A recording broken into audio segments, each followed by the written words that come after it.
Ready to supercharge your Roblox adventures on your iPad? Let's unlock the power of a Roblox gift card. First, make sure you've got the Roblox app installed and that you're logged into your account on your iPad. Once you're in the app, look down at the bottom of the screen. See those three little dots labeled More? Tap on that, it will open up a new menu.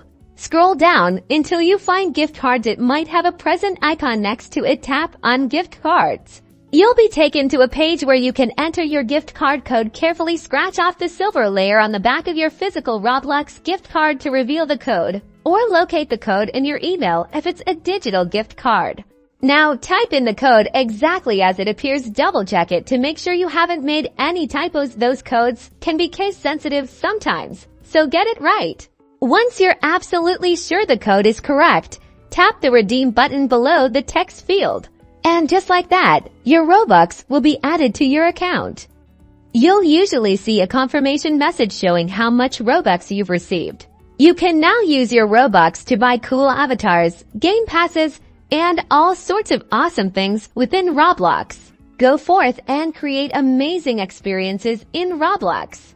Don't forget to like and subscribe if you found this helpful. Happy gaming!